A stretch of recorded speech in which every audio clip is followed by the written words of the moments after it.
ഏവർക്കും നമസ്കാരം. ശുഭകരമാകട്ടെ, ദിനം സന്തോഷകരമാവട്ടെ, സൗഖ്യകരമാകട്ടെ. അനുഭവങ്ങളും അനുഭൂതികളും നമ്മെ ഏവരെയും നയിക്കുമാറാകട്ടെ. ജീവശരീരത്തിന്റെ 96 തത്വങ്ങൾ എന്നുള്ള പരമ്പരയിൽ ഇന്ന് 3-ാമത്തെ ദിവസമാണ്. 3-ാമത്തെ കാറ്റഗറി അല്ലെങ്കിൽ വിഭാഗത്തില് ഉള്ള കാര്യത്തെക്കുറിച്ചാണ് ഇന്ന് നമ്മൾ സംസാരിക്കുന്നത്. കഴിഞ്ഞ ദിവസങ്ങളിൽ നമ്മൾ പഞ്ചഭൂതങ്ങളെ കുറിച്ച്, ഭൗതികമായി എന്താണുള്ളത് എന്നുള്ളതിനെ കുറിച്ച് സംസാരിച്ചിരുന്നു. പഞ്ചധർമ്മങ്ങളെ കുറിച്ച് സംസാരിച്ചിരുന്നു. ഇന്ന് പഞ്ചമാനങ്ങളെ കുറിച്ചാണ്.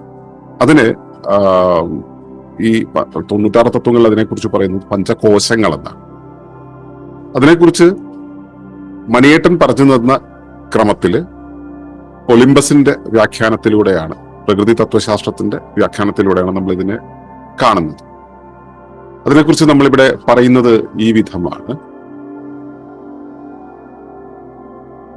The Panchakosas are the nested layers that form the functions of the body. ഒരു ശരീരം ഭൗതികമായി പ്രത്യക്ഷമാകുന്നത് കോശങ്ങൾ എന്നറിയപ്പെടുന്ന പാളികളിലൂടെയാണ്.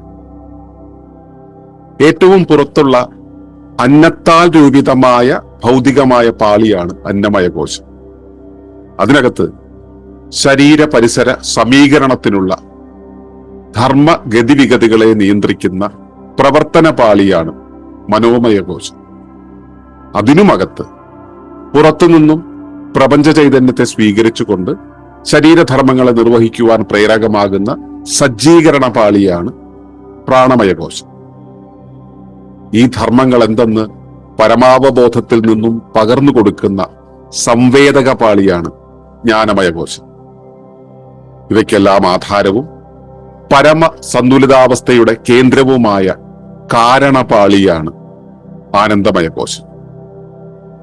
ഈ 5 ബഹുക്രമ ധർമ്മമാനങ്ങളാണ് പഞ്ചകോശങ്ങൾ എന്ന് പറയുന്നത്. അപ്പോ ഇങ്ങനെയാണ് നമ്മൾ ഇതിനെ വിവക്ഷിക്കുന്നത്. ഈ ശരീരം ഭൗതികമായിട്ട് പ്രകടമാകുന്നത്, പ്രത്യക്ഷമാകുന്നത് ഇങ്ങനെ ഏറുകളായിട്ടാണ് എന്നതാണ് നമ്മളിവിടെ പറഞ്ഞു വരുന്നത്. നിങ്ങൾ ഒളിമ്പസിന്റെ പാഠങ്ങളിലൂടെ കടന്നുപോയപ്പോ കൂടുകൾക്കകത്ത് കൂടുകളായ ഒരു വിന്യാസത്തെക്കുറിച്ച് വ്യവസ്ഥാ നിയമത്തിൽ പഠിച്ചിട്ടുണ്ടാവും.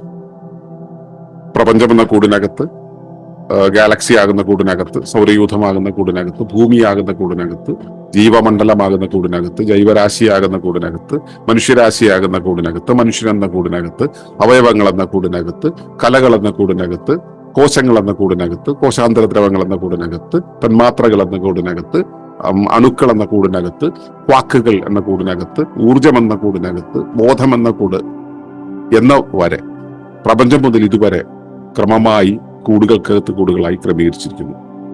ഇതിലെ പലതും ഭൗതികമായ കൂട് പോലുമല്ല. അപ്പൊ അമ്മയും കുഞ്ഞും തമ്മിലുള്ള ബന്ധമെടുക്കുക. കുഞ്ഞ് അമ്മയിൽ നിന്നും വെളിയിലേക്ക് വന്നു കഴിഞ്ഞാൽ പിന്നെ കുഞ്ഞ് ഭൗതികമായ അമ്മയ്ക്ക് പുറത്താണ്. എന്നാൽ പ്രാതിഭാസികമായിട്ട് അമ്മയ്ക്കകത്ത് തന്നെ, മാനസികമായിട്ട് അമ്മയ്ക്കകത്ത് തന്നെ ജീവിച്ചു പോകുന്ന പ്രവണത നമുക്കറിയാം. അതുപോലെ ഈ പറയുന്ന കൂടുകൾക്കകത്ത് കൂടുകൾ എന്ന് പറയുന്നത് ഭൗതികമായ കൂട് തന്നെ ആകണമെന്നില്ല. ഇവിടെ കോശം എന്ന് പറയുന്നതിന് പച്ചയായിട്ടുള്ള പരിഭാഷ എന്ന് പറയുന്നത് ഉറ എന്നാണ്. ഉറ എന്ന് വെച്ചാൽ ഓരോന്ന് ഇട്ട് വെക്കാനുള്ള പാക്കറ്റുകൾ, കൂട്. അപ്പോ ഈ കൂടിനകത്താണോ കൂട്, കൂടിന് പുറത്താണോ കൂട്, കൂടിനോട് ചേർന്ന് നിൽക്കുന്ന കൂടാണോ എന്നുള്ളതെല്ലാം പിന്നീടുള്ള വശം. പക്ഷെ അത് ഏത് രൂപത്തിൽ നമ്മൾ സമീപിക്കുന്നു എന്നുള്ളതാണ്. അപ്പൊ ഇതിലേറ്റവും പുറത്ത് നമ്മൾ ഒരു ജീവിയെ കാണുമ്പോൾ, ഒരു ജീവശരീരത്തെ കാണുമ്പോൾ അതിലേറ്റവും പുറത്തുള്ളത് അന്നത്താൽ രൂപിതമായ, അതായത് ഭൂമിയിൽ നിന്നും അന്നം എന്ന രൂപത്തിൽ നമ്മൾ സ്വീകരിക്കുന്ന ഭക്ഷണം തുടങ്ങിയ കാര്യങ്ങൾ. ഭക്ഷണം മാത്രമല്ല, ഭക്ഷണം, വെള്ളം തുടങ്ങിയ ഒരുപാട് ഘടകങ്ങൾ, ഭൗതിക ഘടകങ്ങളുണ്ടല്ലോ, വായുവൊക്കെ. ഇവയിൽ നിന്നും നമ്മൾ ആർജിക്കുന്ന ഭൗതികമായ ഒരു ശരീരമുണ്ട്. ആ ഭൗതിക ശരീരത്തെയാണ് നമ്മൾ സാധാരണ രീതിയിൽ അന്നമയ കോശം എന്ന് പറയുന്നത്. പഞ്ചഭൂത തത്വങ്ങളിൽ നമ്മൾ ഭൂമി തത്വം എന്ന് പറയുന്നത് ഇതിനോട് ചേർത്ത് വായിക്കാവുന്നതാണ്. ആ ഭൂമി തത്വമാണ് ഇവിടെ പ്രവർത്തിക്കുന്നത്, ഒരു അന്നമയ കോശം എന്നുള്ള രീതിയിൽ ഒരു ശരീരത്തെ ഉരുവാക്കുന്നത്. അപ്പൊ നമ്മൾ ഒരു വസ്തുവിനെ കാണുമ്പോൾ ആ വസ്തുവില് അല്ലെങ്കിൽ ഒരു സത്തയെ കാണുമ്പോൾ ആ സത്തയെ രൂപപ്പെടുത്തിയിട്ടുള്ളത് ഭൗതിക ഘടകങ്ങളാണ്, പഞ്ചഭൂതങ്ങളാണ്.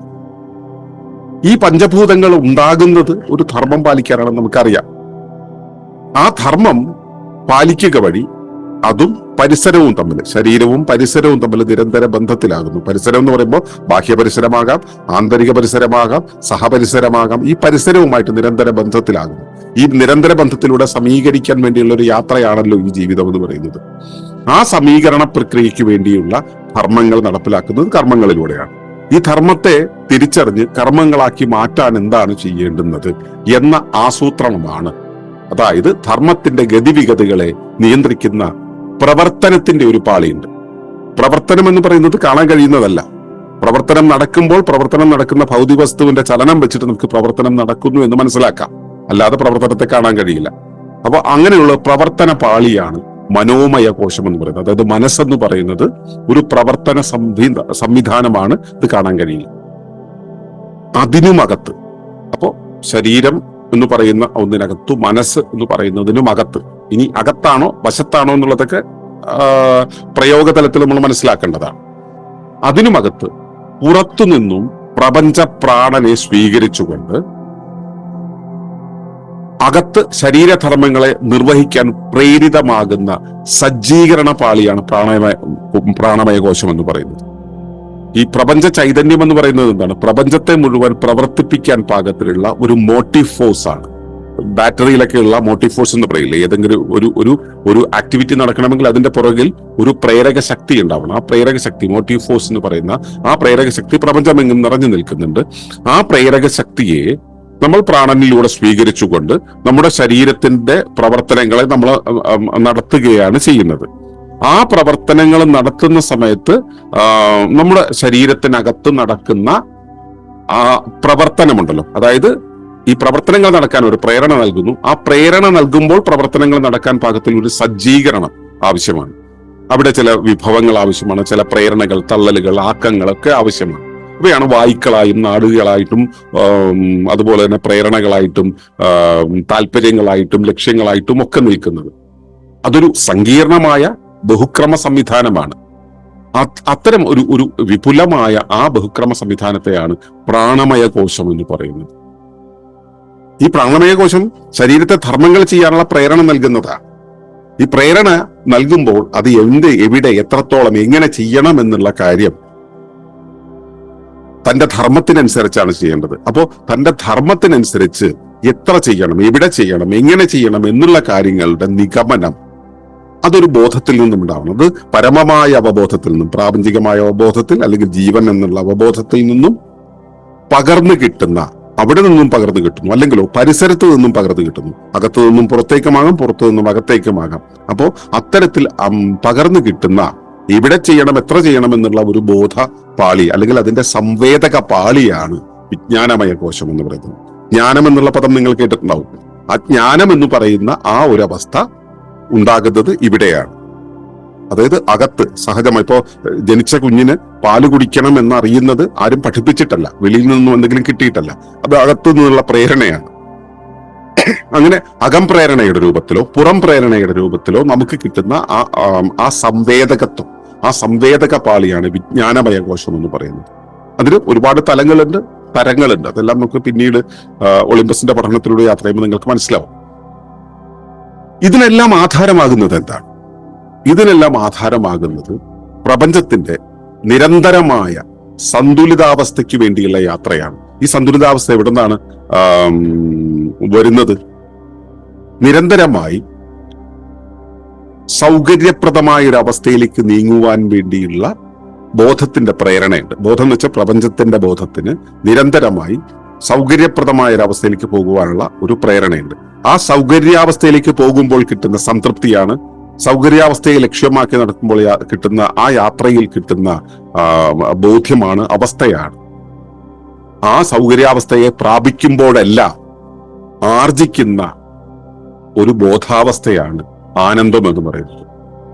അങ്ങനെയുള്ള പരമമായ ആ ആധാരമാകുന്ന സമീകൃതമായിട്ട് പ്രപഞ്ചം മുഴുവൻ സമീകരിക്കുന്നതിന്റെ ആ സ്വഭാവത്തെ സ്വായത്തമാക്കുന്ന, നമ്മെ ശരീരത്തെ ഉണ്ടാകാനും പ്രവർത്തിക്കാനും അതിന്റെ നിർദ്ധാരണം നടത്താനും ഒക്കെ പ്രേരിപ്പിക്കുന്ന നിരന്തരമായി ആ സംതൃപ്തിയിലേക്ക് സഞ്ചരിപ്പിക്കുന്ന ആ കാരണപാളി, ഇതിനെല്ലാം കാരണമാകുന്ന കാരണപാളിയാണ്, ശരീരമാണ് ആനന്ദമയ കോശം എന്ന് പറയുന്നത്.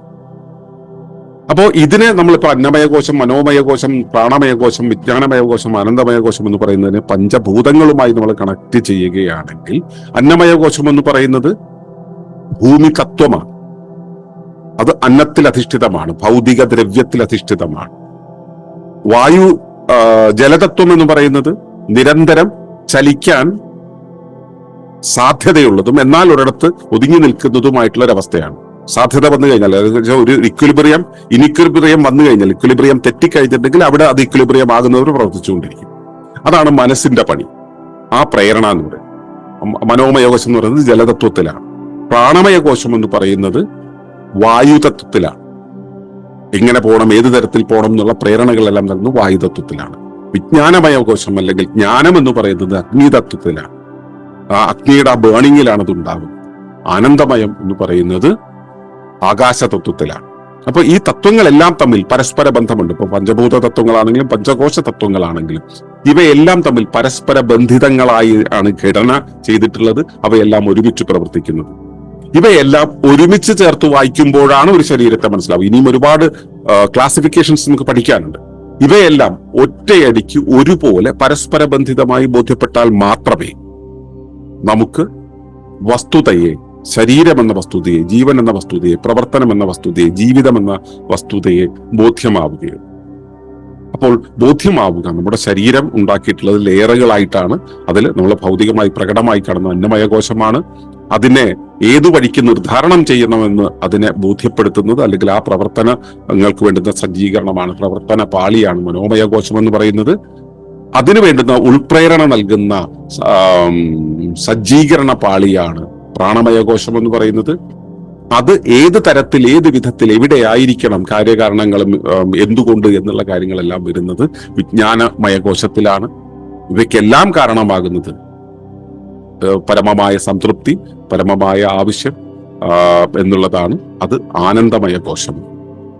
ഈ 5 ബഹുക്രമധർമ്മമാനങ്ങളാണ് പഞ്ചകോശങ്ങൾ. ബഹുക്രമം എന്ന് വെച്ചാൽ കോംപ്ലക്സ് ആയിട്ടുള്ള ഒന്നിലധികം ക്രമങ്ങൾ ഒരിടത്ത് ഒത്തുചേരുന്നതിനെയാണ് ബഹുക്രമത എന്ന് പറയുന്നത്. ആ ബഹുക്രമങ്ങളായിട്ടുള്ള ധർമ്മമാനങ്ങളാണ് പഞ്ചകോശങ്ങൾ എന്ന് പറയുന്നത്. ഈ പഞ്ചകോശങ്ങളെ കുറിച്ചുള്ള തിരിച്ചറിവ്, ബോധ്യം, ബന്ധിപ്പിക്കാനുള്ള കഴിവ്, ഇതെല്ലാം സുസ്ഥിര ജീവന സമൂഹത്തിലെ ഓരോ വ്യക്തിക്കും ഉണ്ടാകട്ടെ, നിങ്ങളുടെ ജീവിതത്തിൽ പ്രായോഗികമാക്കാൻ കഴിയുമാറാകട്ടെ എന്ന് പ്രാർത്ഥിക്കുന്നു. നന്ദി, നമസ്കാരം.